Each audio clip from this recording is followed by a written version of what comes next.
Open the bag. Right now. Dump every last thing out on that table where I can see it, and don't you reach back in there again." That was the first thing Officer Brett Coyle ever said to me. And he said it the way a man says something he has already decided is true. No space left in the sentence for it to turn out otherwise. No small door held open for the possibility that he might be wrong. It was a Wednesday night, a little past 11, in a bright little coin laundry called the Rinse House on the corner of Delmore and Ninth, and I was standing in front of a folding table in a faded gray university sweatshirt with a canvas laundry bag slumped at my feet like a sleeping animal. I remember the hum of the dryers, that low industrial drone that gets into your teeth after an hour. I remember the smell of dryer sheets and warm lint, sweet and a little synthetic, the smell of every laundromat I have ever stood in since I was a girl. And I remember thinking, very calmly, the way I have trained myself to think for 30 years, that this was going to be a long night, and that how I carried myself in the next 10 minutes would matter to a great many more people than the single man raising his voice at me across a folding table.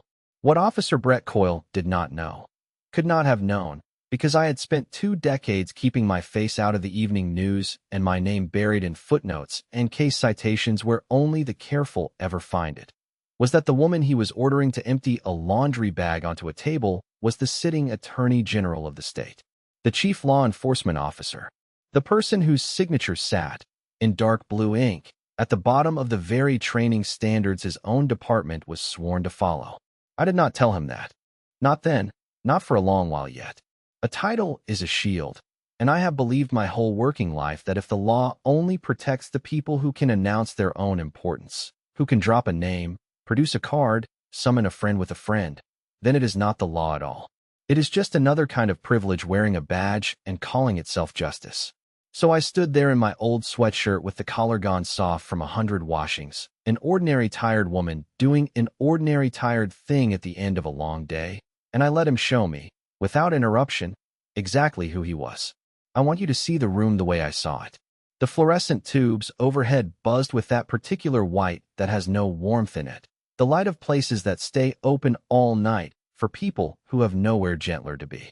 A row of washers along one wall, a row of dryers along the other, and 3 of the dryers turning, their little windows full of tumbling color. My own load was in the last one on the end, 3 or 4 minutes left on the digital timer, my towels and my one good blouse going over and over.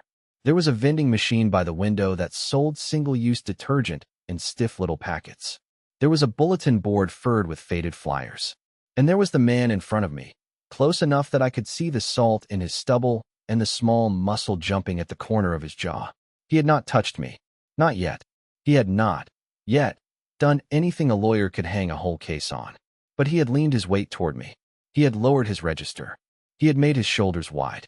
And I understood, the way you understand weather, that he had walked into that laundromat carrying something he needed to set down on somebody.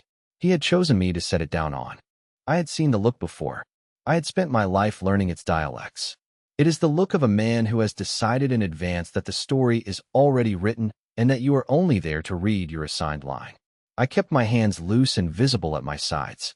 I kept my breathing slow and low in my belly, the way I do before I stand to address a hostile bench. I did not step back. I did not step forward. Some part of me, the oldest part, the part one have carried since I was 19, went very still and very cold and very watchful, the way it always does when a certain kind of authority turns its flat attention on me.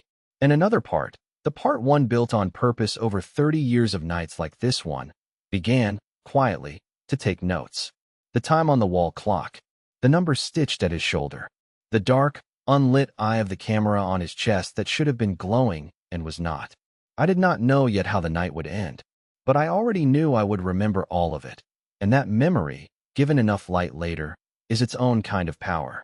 My name is Naomi Calvert, and I had walked to the rinse house that night because my building's laundry room had flooded 2 days earlier when a pipe let go on the 3rd floor and sent gray water down through the ceiling of the basement.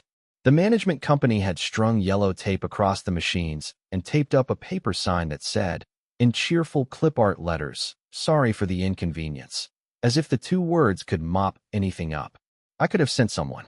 There are people whose entire job, in a life like mine, is to make small inconveniences vanish before I ever have to notice them, to send out the wash, to bring it back pressed and folded, to keep the ordinary friction of living from ever reaching my hands. But I have never been able to shake the things my mother pressed into me before I was old enough to argue. That you fold your own things, that you do your own small work, that you do not let yourself become the kind of person who forgets how heavy a wet load of bath towels actually is when you lift it wrong. So I had shouldered my bag and walked the 6 blocks up Delmore to the only place open that late, past the shuttered bakery and the all-night pharmacy with its green cross humming, and I had let myself into the rinse house to the tinny ring of the bell over the door. I had been there the better part of an hour, standing in that hard white light, half reading a policy brief on my phone and half watching my clothes go around, when the bell rang again and Officer Brett Coyle came in with the cold night air riding in on his shoulders. He came in with his thumbs hooked in his belt, and he was maybe 35, broad through the chest, with the kind of build a man gets from the gym rather than from work.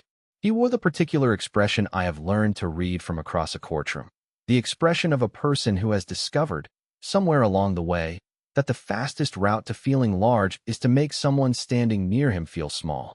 His eyes moved across the room, and I watched them move, and I want to be precise about what they were doing, because it matters. They were not looking. They were sorting, filing, assigning weight.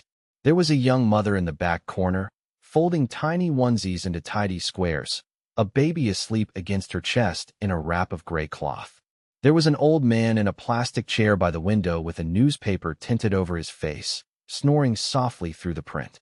There was Rosa, the night attendant, a small, brisk woman with reading glasses pushed up into her hair, kneeling to restock the detergent machine, her ring of keys clinking. And there was me, a black woman, alone, late, a heavy bag at her feet, a hood pushed back off her hair, a stranger's face in a neighborhood he had decided he was policing. His eyes went across the mother, across the old man, across Rosa. They did not stop. They stopped on me. And I felt the whole familiar machinery of the thing engage, that old, quiet dread that comes up from the floor of you. And beneath it, hardened over 30 years like a callus over a blister, the discipline I had built precisely so that the dread could not run the show. He looked at me the way you look at a problem you have already named. Then he took his thumbs out of his belt. He walked straight across the bright little room, past everyone else in it, straight to me. "That your bag?" he asked, tipping his chin at the canvas sack at my feet. "Yes," I said. "It was. Good evening." I said it in the even voice I use on the worst mornings. He did not say good evening back. He asked what was in it. "Laundry," I told him. A small, almost foolish word to have to say to a grown man in a uniform, laundry, as if it might be anything else in a laundromat at 11 at night. He asked where I lived. 6 blocks up, I said. On Delmore. And I watched him decide I was lying before I had finished the second word. I watched the small settling in his face that meant he had already written down liar and would spend the rest of the conversation collecting evidence for a verdict he'd reached before I opened my mouth. He asked what I did for work. I said I worked for the state. He gave a short laugh through his nose. Not really a laugh, more a small exhaled ruling. The sound a man makes when he has caught you in what he is sure is a bluff. "The state," he repeated. He let it hang there. He looked at my sweatshirt, at the soft frayed collar, at the socks I was standing in. "Sure you do. Let me guess. Something important. Something with an office." He shook his head, slow, enjoying it. "I've been doing this 11 years, lady. I know exactly what walks in here at this hour. And it's never who it says it is." I said nothing. I only watched him. I have learned that a man who is sure of himself will keep talking, and that the talking is the thing that hangs him. And I confess there was a cold, clean part of me, the lawyer part, that was already filing every word he chose against the day someone would play it all back.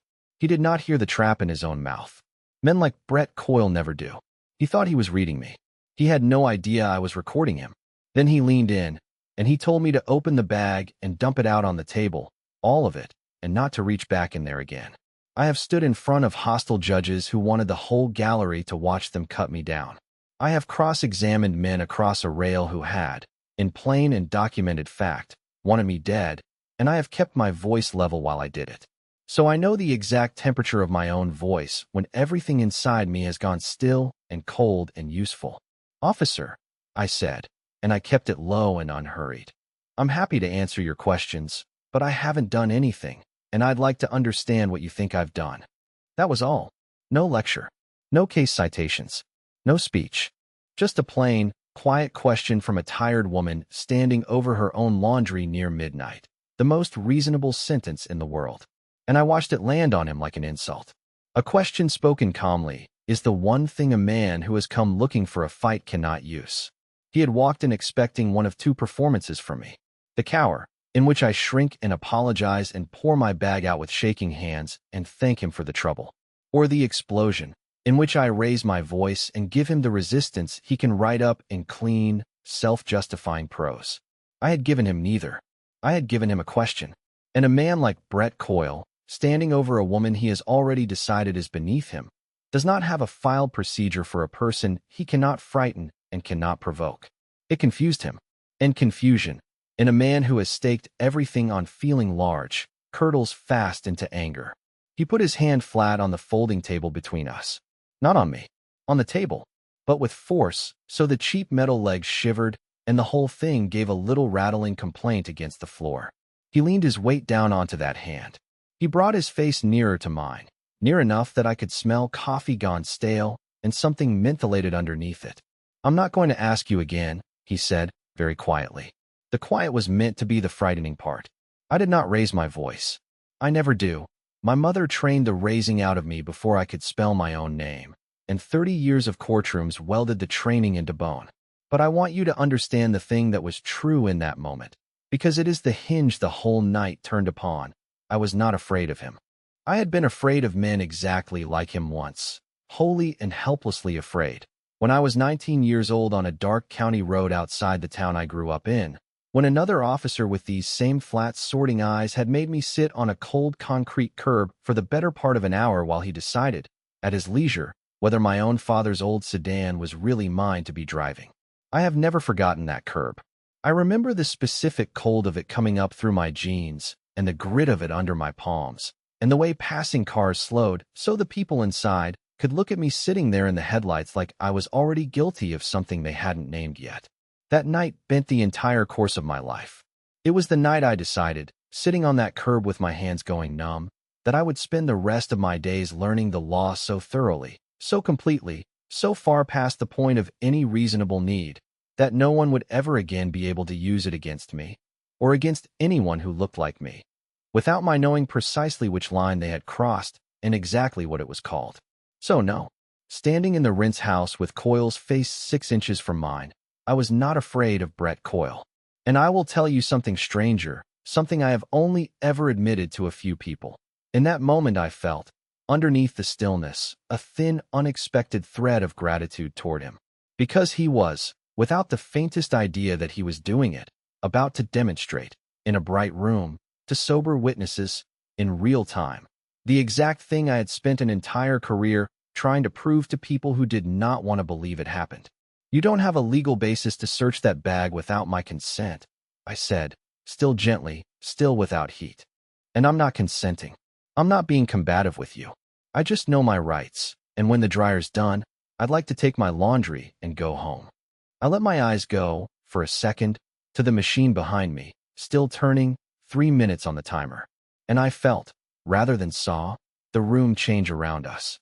Rosa had stopped restocking the detergent machine and was kneeling very still with a packet in her hand. The young mother in the back had gone quiet, one hand flattened protectively against her sleeping baby's back. The old man's newspaper had slid off his face, and he was watching over the top of his glasses. Everyone in that bright little room had understood, a beat before I let myself understand it, that something was about to happen. And 3 of them, I would only piece this together later, had already, quietly, lifted their phones. Cole did not notice the phones. That is the part one want you to hold on to. 3 lenses were already on him, and a career built on nobody ever recording anything had made him blind to the one thing that could end it. He straightened a little off the table, and the color came climbing up out of his collar into his cheeks. You think you're smart. He said it flat. Not a question. A charge. You come in here, dressed like that, this hour of the night, and you want to give me a lecture about consent. There is a specific color a certain kind of man turns when a woman who is supposed to be beneath him uses a word like consenting. Turns it correctly. uses it the way he would, as if she has read the same books he has and possibly more of them. And worse than that, as if she is not impressed by his having read them at all. I have had a long shift, lady. I am not in the mood for a lawyer act from somebody doing her wash in a hoodie. He gave a thin smile. You want to play rights with me? Fine. Here's how rights work at this hour. I say empty the bag. You empty the bag. Or you and I take a ride. And you can tell it to a judge in the morning, and we'll see how far the hoodie and the big words get you downtown. He did not know he had just narrated his intent to 3 cameras. He thought he was winning. He brought his hand to rest on the grip of the cuffs at his belt, casually, the way another man might crack his knuckles before a hand of cards. Turn around. For what charge? I asked. Just the question. Still level. Obstruction, he said. Failure to comply. Turn around and put your hands behind your back. I have thought about the next 4 seconds more than about almost anything else in a long life full of consequential seconds. I could have ended it with a breath. 6 syllables. I'm the Attorney General, and the whole structure of the night would have folded in on itself like a tent with the center pole kicked out. His face would have gone white. He would have started apologizing before he finished stepping back. He would have found an urgent reason to be elsewhere. He would have invented some clerical excuse and driven off into the dark, and by sunrise the entire thing would have evaporated as though it had never occurred. That was the easy door, and it was standing wide open, and every animal instinct I owned was leaning toward it. But I thought about the young mother with her hand on her baby. I thought about Rosa on her knees by the detergent machine. I thought, most of all, about every other person Brett Coyle had ever done this to and would do it to again. The people with no title in any database, no name that opened any door, no phone number that reached the governor at midnight. The people who would go home and tell no one because they already knew that no one would believe them. If I said the 6 syllables, I saved myself, and I left every one of them exactly where they had always been, on the cold curb, in the dark, invisible. So I turned around. I put my hands behind my back, and I let Officer Brett Coyle click his handcuffs closed around my wrists, in the hard white light of the Rent's house, in front of Rosa and the young mother and the old man and 3 glowing phones, and I said, clearly, evenly, pitched so every camera in the room would carry it. I am not resisting. I am complying under protest. And I want everyone here to please remember exactly what you saw tonight. The steel was cold and it was cinched too tight, biting into the small bones of my wrists, and the oldest part of me, the 19-year-old on the curb, flinched hard against the pressure of it. But I kept my breath slow and my face still, because I was not that frightened girl anymore. I was the woman that frightened girl had spent 30 years becoming, and I already knew, standing bound over my own laundry, that Brett Coyle had just made the single most expensive mistake of his working life. He walked me out with a hand clamped on my shoulder, steering me toward the door as if I might bolt across the parking lot in my sweatshirt and socks, and the night air came up cool and clean against my face after the close, warm lint smell of the laundromat. Behind me, at the exact wrong and perfect moment, the last dryer buzzed, my load. Done, and I heard Rosa's voice come sharp and clear across the room. I've got your things, honey. Don't you worry about your things. I'll hold them for you.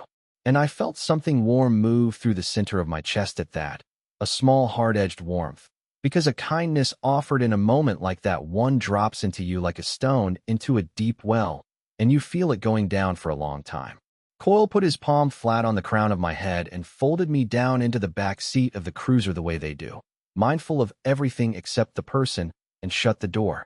I sat in the dark of the back seat with my bound hands aching behind me and my shoulders pulled back at that unnatural angle, and I looked through the metal grate at the back of his neck as he settled in and started the engine, and I thought about my father. My father drove a delivery truck for 31 years, and he was the gentlest man I have ever known, and also the most careful, and it took me until I was nearly grown to understand that his carefulness and his gentleness were the same thing, wearing 2 coats, that the care was armor, worn every day, against a danger he never once named out loud in front of me, because he did not want me to have to carry it as early as he'd had to. He kept his registration in a clear plastic sleeve clipped to the visor so that he would never, ever have to open the glove box and reach into a dark space with an officer's eyes on his hands. He kept both hands at 10 and 2 on the wheel long after any driving instructor stopped telling anyone to. He taught me, before I could drive myself, to narrate my own body out loud in front of authority. I'm reaching for my wallet now. Officer, it's in my left jacket pocket. Because he had learned, in some way he never described to me, that the few inches of empty air between a black person's hand and a black person's pocket could become, in the wrong second, the most dangerous distance in America. He did all of that, every careful ritual of it, so that I would never have to. That was the whole point of his carefulness. It was a gift addressed to me, paid forward across all those years. And here I was, decades on, the chief law enforcement officer of the entire state, folded into the back of a squad car with my wrists cinched behind me and going numb because I had done my laundry while black on an ordinary Wednesday night. If I had not already decided, fully and finally, how this was going to end, if I had let myself sit in the grief of it instead of the work of it, I think it might genuinely have broken my heart, right there in the dark, looking at the back of that young man's neck. But I had decided. So instead of grieving, I began to work. I noticed everything, because noticing is what I do, and because noticing was the one form of power the handcuffs had not taken from me. I noticed the 4-digit number stenciled on the side of the cruiser and matched it, in my head, to the number stitched at his shoulder. I noticed, again and more carefully now, the body camera clipped to the center of his chest, and I noticed that its little indicator light was not glowing, not covered, not knocked askew, not blinking some error code, simply off. A small dark I where a small red one should have been. I noticed the green numerals of the time on the dashboard. And I noticed, most tellingly of all, what he did not do. He ran no plate. He made no call to dispatch to log a stop, a name, a location, an arrest. He asked me no further questions. None, not one, the whole way, because he was not, and had never been, conducting an investigation. He was conducting a lesson. And then he made it worse for himself, because he could not help it. The certainty in him had to come out of his mouth. You're going to sit downtown a while, he said, easy, conversational, watching the road. Couple hours in a cell with the drunks. Maybe till morning. And then some tired PD's going to tell you the same thing I'm telling you now, which is that you should have just opened the bag. He shook his head, almost fond, almost sorry for me. That's how this goes. I've done it plenty. People come out the other end a lot more polite than they went in. He had done it plenty. He said it to me himself, unprompted, in a moving vehicle, mile after mile. And every mile of it I laid away, careful and cold. He thought he was frightening a woman in a hoodie. He was giving sworn testimony to an empty back seat that was not, it would turn out, empty at all, because a dashboard camera does not have to be switched on by hand, and his had been running the whole time. At a red light, idling, he found my eyes in the rearview mirror. Nothing to say now, he asked, and there was something almost coaxing in it, an invitation to give him the outburst he'd been denied in the laundromat. No more speeches about consent. You didn't turn on your body camera, I said, very quietly. His gaze snapped away from the mirror and back to the windshield.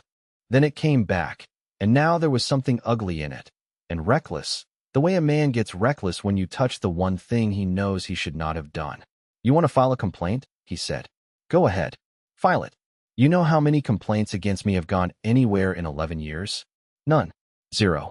It's my word against yours, sweetheart, and my word comes with a badge and yours comes with a laundry bag. He almost laughed. Nobody's turning the world upside down over a bag search. Grow up. Nobody. My word against his. He said it to the one person in the state whose signature was on his training manual, and he said it 4 feet from a lens that had heard every syllable. The light went green, and he drove, and I kept my face to the window and let him believe, for a few more minutes, that he lived in a world where none of it would ever be written down.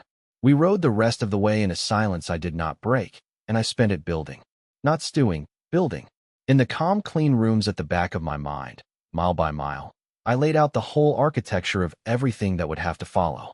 And I want to be as clear about this as I have ever been about anything, because it is the true center of the story and the part the loud tellings always get wrong.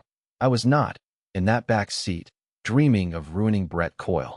I have prosecuted enough human beings to know, in my marrow, that ruin is a poor teacher and a worse medicine, that a man with his future burned to the ground is a more dangerous thing than a man who has been made to understand something. What I built, mile by mile, was not a plan for revenge. It was an accounting, A true, complete, unshaded accounting of what had happened, constructed so carefully that it could never afterward be denied, softened, reinterpreted, or quietly slid into a drawer and forgotten. Because the thing that had actually bent my life at 19 was not, in the end, only the officer on the road. It was the silence that came after, the absence of any record, any reckoning, any official word for what had been done to me. There had been no name for it, so there had been no wound the world would agree to see. I had promised that girl on the curb, in the cold, that someday there would be a record. And now, tonight, in the back of a cruiser I had not chosen to be in, I was finally going to keep that promise, and keep it in a way that would reach past me, and past this one bad man, to protect 1,000 people I was never going to meet.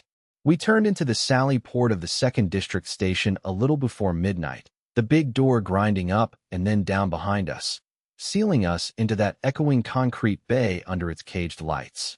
Coyle cut the engine, came around, opened my door, and walked me inside with a hand under my elbow, past the buzzing tubes and the smell of floor wax and old coffee, up to the intake desk, where a heavy-set sergeant sat filling out a form with the resigned slowness of a man near the end of a long shift.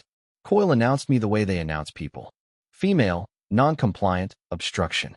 And then, because the certainty in him had no brakes, he added more than he needed to, embroidering for the desk the way a man embroiders a story he thinks no one will ever check. Gave me attitude, refused a bag search, resisted verbally, real piece of work. Probably a couple priors. Every word of it a gift to the record, because the intake camera above the desk was watching, and the dash footage would show a calm woman and a level voice and no resistance of any kind. And here was Coyle, on tape, inventing a person who did not exist. The sergeant looked up anyway. His nameplate said Palmer. He regarded me over the top of a pair of reading glasses with the bored, been here forever eyes of a man 3 years from his pension who has genuinely seen every kind of night this building can produce. And he asked me my name. I gave it to him. Naomi Calvert. He wrote it. He asked my date of birth, and I gave him that too. And he typed it in with 2 thick fingers, slowly, hunting for each key. And I watched his face while he did it. I couldn't help it, because I knew, with total certainty, what the screen in front of him was about to tell him. And I will confess that after the curb, and the cuffs, and the long numb ride, I let myself have that one small thing. I let myself watch. The color went out of Sergeant Palmer's face in stages, the way a tide goes out, not all at once, but in a visible, retreating sequence, one shade of ordinary ruddiness pulling back after another until what was left was something gray and careful. He stopped typing. He looked at the screen. He looked up at me. Really looked, this time, past the sweatshirt and the hour and the words Coyle had handed him. He looked back at the screen, as though it might have changed its mind. Then he stood up so abruptly that his wheeled chair shot backward and cracked against the wall behind him. And he said, in a voice that had gone suddenly thin and very quiet, Coyle, Coyle, come here. Come here right now. Officer Coyle ambled over, still coasting on the last of his own certainty, still wearing the small private smile of a man who has managed a difficult person well. What's the problem, he said. She check out to somebody? He was still, even now, expecting to be right. Palmer turned the monitor toward him on its swivel arm, and I watched a second man's face perform the same slow retreating tide, the same gray withdrawal, as he read what was on the screen.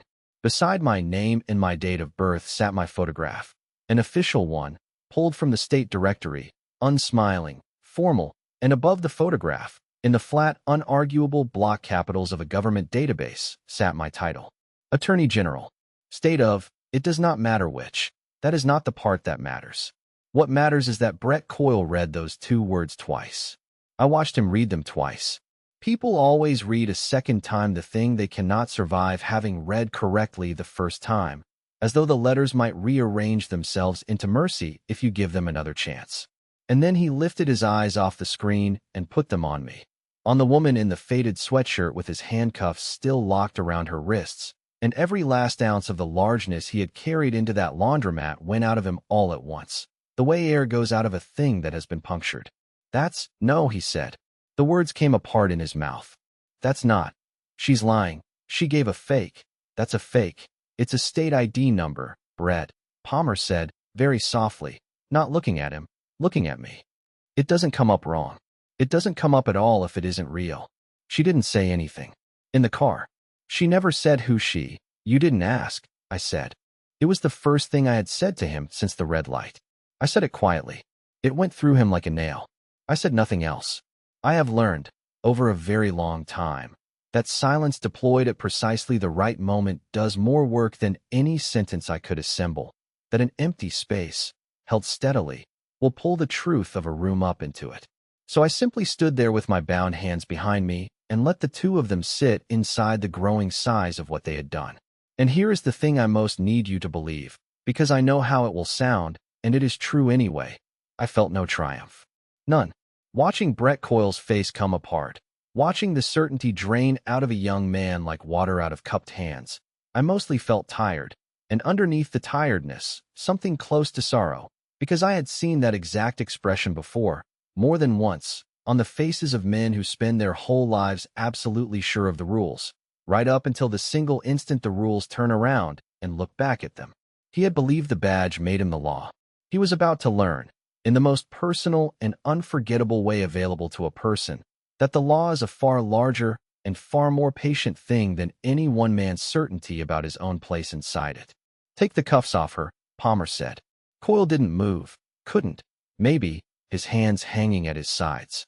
Brett, take them off her. Now. His hands were shaking when he finally did it. I could feel the small tremor of them at my wrists as he worked the key. The steel came free with a double click, and I brought my arms slowly around to the front and rubbed my wrists, deliberately, without hurry, letting them both watch me do it, letting them both see the red bands the too tight metal had pressed into my skin. Then I turned my attention to Sergeant Palmer, and not to Coyle, because I had understood something in the last 90 seconds that reorganized the whole room. Coyle was no longer the most important person standing in it. Coyle was one bad night in a uniform. Palmer was the system. Palmer was the desk, the database, the form, the machine that decides, in the gray, unwatched hours, whether a thing that happened to a person becomes a thing that is written down, or whether it dissolves, like all the others before it, into a shift change and a wiped screen and a silence. Sergeant Palmer, I said, and I kept my voice as level as it had been all night. I would like a phone, and I would like you to preserve, starting now, every single piece of evidence connected to this arrest. The intake footage from this desk, the footage from the Sally Port when we drove in, Officer Coyle's body camera, which he switched off before he put his hands on me at the scene. The fact of it being off is itself part of the record. The cruiser's dashboard camera, which, unlike the body camera, was running the whole time. I want the timestamps preserved on all of it, unaltered. And I want you to understand clearly that I am not asking you for this as a victim, or as a favor, or as one person to another. I am asking you for it as the Attorney General of this state. Everything I have just named is, as of this moment, part of an active matter. And any piece of it that goes missing tonight, or gets recorded over, or turns up mysteriously corrupted, will be treated exactly as what it would be. Do we understand each other, Sergeant? Palmer swallowed. I watched his throat move. Yes, ma'am, he said. We understand each other. I'll lock it down myself. They gave me a phone, and I did not call the governor, though her private line was in my contacts and she would have answered on the second ring. I did not call the police commissioner, though I had his home number and he would have driven down in his pajamas. I called my chief of staff, a steady, unshakable young man named Andre who has never once, in years of me calling him at impossible hours, sounded surprised by anything I have said to him. I told him where I was and what had happened, plainly, in order, no adjectives, and I heard him go very still on the other end of the line, that particular stillness of a good man deciding not to say the first three things that come to him. And then I told him what I wanted, and it was not what he was braced to hear. He was braced for me to want heads on the desk by morning. Instead, I said, I want an independent review, run by someone with no tie to me. I want all of that footage preserved and copied tonight, before anyone sleeps. I want no one at this station disciplined ahead of a fair process. No one, not even the man who did this. And I want the young officer who did nothing wrong tonight, because there is always a younger one somewhere in the building who kept his head down and did nothing wrong, and who will be tempted to become collateral. I want that one kept clear of the blast. Then I told him the last thing, the one that mattered more than any of the rest, and I heard his pen stop and then start again as he wrote it down. I said, "When all of this is finished, Andre, I do not want it to be about me." Because here is what I had understood fully, sitting in the back of that cruiser watching the streetlights slide across the ceiling. The story of the attorney general who got handcuffed doing her own laundry, that story would run itself. It needed nothing from me. It would be on every screen in the state by noon, and it would make an enormous number of people furious, and they would be right to be furious. But fury is a fire, and the trouble with fire is that fire goes out. It burns hot and bright and fast, and then it is ash, and the thing it was burning about is still standing there in the cold. What I wanted was not a fire. What I wanted was a light, a steady, unglamorous, load-bearing light that would keep burning long after the fury had spent itself, long enough for people to see by, long enough to actually change what the room looked like. And you cannot build a light like that out of one powerful woman's outrage over one bad night. You can only build it out of everyone else's. Out of the young mother folding onesies in the corner. Out of Rosa, on her knees at the detergent machine, saying, "I'll hold your things." Out of the man on the curb who was not me and never had a title in any database to save him, and never will, unless the thing we build reaches him too. They released me a little after 1 in the morning. There were no charges, of course. There had never been anything that could honestly be called a charge, only a man's bad night, and a woman's uncovered hair and a canvas bag full of towels. Coyle was already gone by then, sent home to wait. And Rosa, bless that woman to the end of my days. Rosa had closed up the rinse house and walked my laundry the 6 blocks to the station herself, in the dark, and left the canvas bag at the front desk for me. My towels were folded. My one good blouse was folded. My socks were paired and squared away, all of it done up neat by a stranger's careful hands in the middle of the night. And tucked into the top of the bag was a note, in slanted, careful, ballpoint handwriting, that said, "You did nothing wrong. I have seen him do this before, to other people. I will tell them whatever you need me to tell them." Rosa, I kept that note. In a long career studded with commendations and honorary things and photographs of me shaking important hands, that scrap of paper is one of exactly 2 documents I would run back into a burning house to save. The process took the better part of a year, and I made sure it took it honestly. I recused myself the first morning, walked off my own case, on paper, in public, and handed the whole thing to an independent prosecutor I chose precisely because she had once ruled hard against my office and been entirely right to do it. I would not be the judge in my own case. That was the whole point of the night. Sergeant Palmer kept every frame, exactly as he'd said he would. The dashboard camera had all of it. My level voice, Coyle's silences, his boast that he had done it plenty, his my word against yours at the red light. There was, in the end, no version of that night that could be shaded or spun into something else. It took months, a real investigation, sworn statements from Rosa and the young mother and the old man, a review board that met and met again, because credible things take time, and I wanted this one to be unkillable. By the following spring, the board pulled Brett Coyle's certification. He will not wear a badge in this state again. He did not go to prison.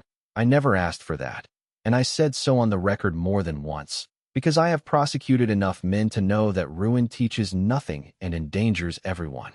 The city settled the civil claim, and I signed every dollar of it away to open a legal aid clinic for the people who get stopped and searched and held on nothing at all.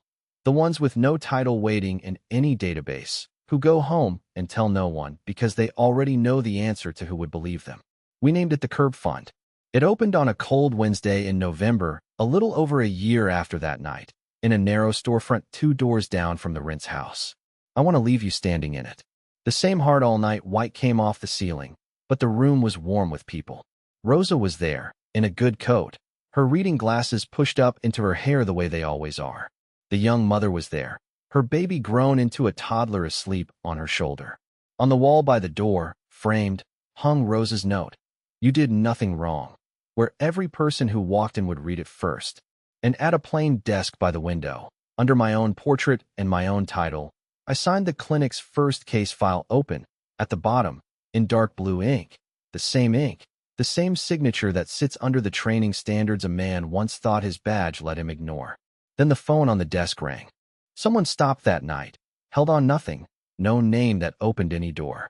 A young lawyer in the corner picked up her bag, buttoned her coat, and walked out our door into the dark to go stand beside a stranger on a curb. The thing that never came for the girl I used to be. Rosa caught my eye across the room and waved. I waved back, and I shouldered my own laundry bag, because I had a wash going 2 doors down, and I went to fold my towels on the same table where a man once told me to dump out my whole life for his inspection. A badge can make a man feel large for exactly as long as no one writes down what he does with it. And I have made very sure that someone always will. Now, for people who have no title to hide behind. The law is not a favor handed to the ones who can first prove they matter. It is a light, and it belongs to whoever is brave enough to hold still and let it be seen. I did that in a faded sweatshirt on the hardest night of my life, and it turned out to be the most powerful thing I have ever done.